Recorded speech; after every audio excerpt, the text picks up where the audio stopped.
এর আগের বছরই আমরা আমাদের রক্তবীজ বলে একটা সিনেমা করেছিলাম, সেই রক্তবীজ সিনেমার একটা গান আমরা লঞ্চ করেছিলাম এখানে।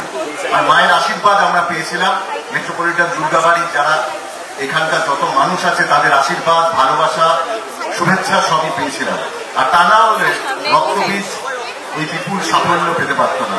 জীবন সাহাকে আমি অনুরোধ করেছিলাম যে যদি কোনোভাবে এবারও যদি সেরকম একটা পরিস্থিতি তৈরি করা যায় যাতে মার আশীর্বাদ নিয়েই আমরা 8 তারিখ অর্থাৎ পরশু দিন আমাদের এবছরের পুজোর সিনেমা বহুরূপী আমরা লঞ্চ করতে পারি। তাই মার আশীর্বাদ ছাড়া, আপনাদের শুভেচ্ছা আর ভালোবাসা ছাড়া এটা সম্ভব হতো না। কয় গো হালহালির মা, আল্লাদের মা, গদগদের মা, টুনটুনের মা, ফুনফুনের মা আসছে নাকি? হাসি দেখা বেগুনে ঝাল খেয়ে আমাকে সবাই বলছে খেপি আর খেপি, খেপি আর খেপি। আমি কোনখানটাই খেপি বলো তো? তাকাইছি, ডাব করে তাকাইছে। তো উইন্ডোজের সাথে যে কোনো ছবি করার সময় না একটা অন্যরকম আনন্দ থাকে, তার কারণ আমি আমার পরিবারের সাথে ছবি করছি। আর একটা অন্যরকম কনফিডেন্স থাকে, তার কারণ আমি জানি যে আপনারা উইন্ডোজের ছবির জন্য অপেক্ষা করে বসে থাকেন যে একটা দারুণ কিছু আসতে চলেছে। তো এই গানটা মোটামুটি আমি অনেককে দেখেছি, আর আমি কনস্ট্যান্টলি আমার প্রোফাইল থেকে আপলোড করছি। যারা যারা আমাকে ট্যাগ করছে, তারা রিল করছে, তারা নাচছে। আর 8 থেকে 80 সবাই এই গানটায় নাচছে। তো এটা প্যান্ডেলে প্যান্ডেলে বাজা উচিত। আমরা সবাই কাউকে না কাউকে কখনো এতটা ভালোবেসেছি যেখানে সেই ভালোবাসাটা জীবনের বাঁচার মন্ত্র হয়ে ওঠে। সেটা ছাড়া আর কিছুই যেন মনে হয় দরকার নেই। পরীর সাথেও খানিকটা সেরকমই হয়, কিন্তু পরীর বাবি তো শুধু তার একার নয়, তাই না? সে তো পুলিশ। আর আমি স্পেশালি রিকোয়েস্ট করব আমার কাছের প্রিয় দাদা জীবন দাকে যে যেন এই প্যান্ডেলে নিশ্চয়ই করে বাজে, বিকজ এটা টেকনিক্যালি আমার পাড়া। আমি ঠিক 2 গলি পরেই আমার মানে পৈতৃক বাড়ি বলতে পারো। সো এখানে আমি আমার জন্মদিনও সেলিব্রেট করেছি মায়ের মন্দিরে। তো এই জায়গাটা আমার কাছে খুবই স্পেশাল। ছবিটা টানটান উত্তেজনা, এন্টারটেইনমেন্ট, এই এগুলো ডাকাত পুলিশের মধ্যে একেবারে চেজ, তার মধ্যে কোথাও না কোথাও পরীর কষ্টটা বুঝতে পারবেন। সে তো চলে যায় দুনিয়া জয় করতে, আমরা তো থাকি বাড়িতে। সো এইভাবে তো শুনছো মুগ্ধ হয়ে, এবার কেউ উঠে এসো তো দেখি প্লিজ। একজন হ্যাঁ যাচ্ছে, ঠিক আছে, আর আরেকজন কেউ দেখি একটু কিপটেমি না করে। পুজো তো, পুজো মানে তো একটু আনন্দ করা। বহুরূপী আপনাদের খুব ভালো লাগবে, সপরিবারে দেখুন। আমি কথা দিচ্ছি শুধু অভিনেত্রী হিসেবে না, অডিয়েন্স হিসেবে বাংলায় এমন ছবি আমি নিজে আরো দেখতে চাই যেখানে আমার সত্যি সত্যি মনে হবে কেউ যেন আমার ঘরের কথাটা বলবে। উইন্ডোজের কাছে স্পেশালি শিবপ্রসাদ আর নন্দিতাদির কাছে আমি একটাই কথা ইউজ করব, লোকাল ইজ গ্লোবাল। আমাদের যে লোকগীতি, যে আমাদের যে ট্রেডিশন, যে আমাদের যে কালচার, ওটাকে এই ছবিতে তুলে ধরা হয়েছে। কিভাবে তুলে ধরা হয়েছে ওটা কিন্তু আপনাদের হলে গিয়ে দেখে বুঝতে হবে।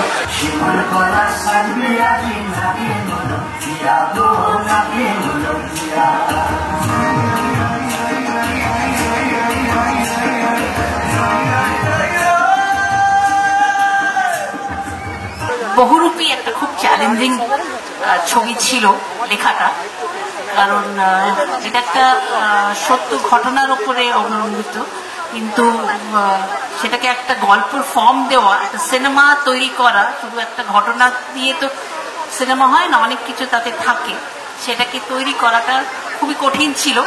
আজ সারা বেলা কাটে না সময়, শুধু মনে মনে কি যেন কি হয়, যদি সে আমায় ডেকে ফিরে যায়, ডেকে ফিরে যায়। শিবুদা এবং নন্দিতাদিকে অসংখ্য ধন্যবাদ বহুরূপীর মতন একটি ছবি আনার। এই পুজোতে আশা করি সবাই আমরা একসঙ্গে বহুরূপী দেখতে যাব। আমার এখনো দেখা হয়নি, পরশুদিন আমি দেখব। আপনাদেরকে সবাইকে অনুরোধ জানাবো ছবিটি দেখার। গানগুলো ভালোবেসেছেন, অনেক অনেক ধন্যবাদ। আমি যতগুলো বছর ইন্ডাস্ট্রিতে কাজ করছি, নন্দিতা দি আর শিবুদার এটা 12 বছরের স্বপ্ন, বহুরূপী তৈরি করবে। আজকে বহুরূপী হলে মুক্তি পেতে চলেছে, আর জাস্ট কয়েক দিনের অপেক্ষা, কয়েক ঘন্টার অপেক্ষা। তো আমার বলতে পারো ছবি দেখে তোমরা আমায় জানাবে, এই হাসি মুখেই জানাবে আমি ভালো অভিনয় করেছি কিনা, আমি কেমন পারফর্ম করেছি। অ্যান্ড আমার ইন্ডাস্ট্রিতে আমার মনে হয় তোমরাও জানিও আমার পুনর্জন্ম হলো কিনা।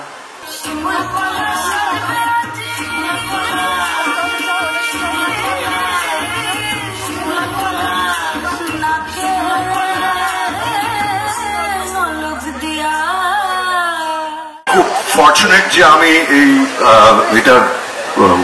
এই অনুষ্ঠানটার একটা অংশ হতে পেরেছি।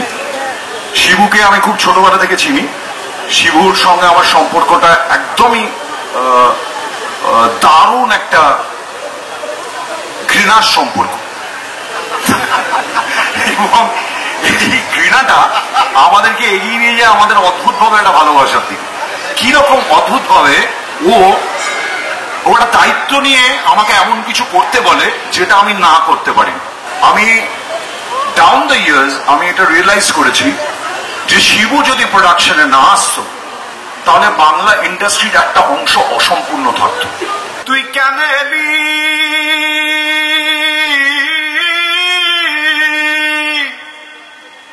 ও, তুই কেন এলি সরোবরে, ও তুই কেন এলি সরোবরে বেহুলা সুন্দরী,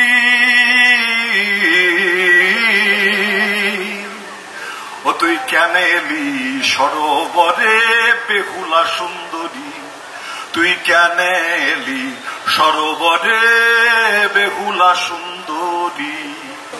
আমার মনে হয় যে এরা বাকিটুকু অনেকটাই শিবুদা এবং বাকিরা গোটা টিম অনেকটাই বলে দিয়েছে। আমার শুধু এটুকুই বলার যে যখন একটা সিনেমা সত্যি ঘটনা অবলম্বনে হয় এবং এমন একজন মানুষের চরিত্রে আমি অভিনয় করছি, তাকে আমি সামনাসামনি মিট করেছি এবং তিনি এখনো কিন্তু অত্যন্ত একটা দায়িত্বের কাজ এখনো আছেন ওয়েস্ট বেঙ্গল পুলিশে, যে একজন জীবিত মানুষ এবং তার সঙ্গে ঘটে যাওয়া ঘটনা এবং সেটা আমাদের পশ্চিমবঙ্গে ঘটে যাওয়ার ঘটনা, তার চিত্রায়ন, ইউনিফর্ম, এরকম কোনো চরিত্র অভিনয় করতে হয়, দুয়ে মিলিয়ে কিন্তু দায়িত্বটা অনেক বেশি। তো আমরা এবং গোটা টিমের সাহায্যে আমি সেই দায়িত্ব পালন করার চেষ্টা করেছি।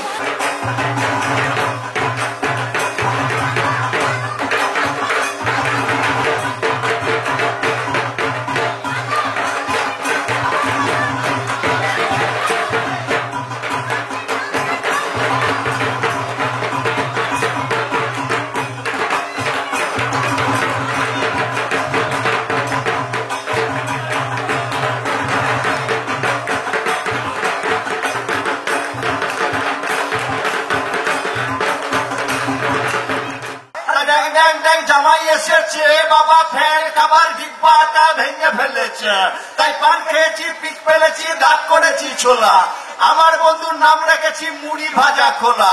পুজোতে সবাই যদি দেখে আমার মনে হয় এটা একটা এক্সট্রা পাওনা হবে আপনাদের সবাই। ভালো থাকবেন, পুজোটা ভালোভাবে কাটাবেন, আর আমাদের আশীর্বাদ করবেন যে ছবিটা যেন ভালো চলে। হেঁচার ফুল থোকা থোকা কানে গুজেছি, আর বর্ধমানের ডালাই এসে লুচি ভেজেছি। বেশি তাকাস না,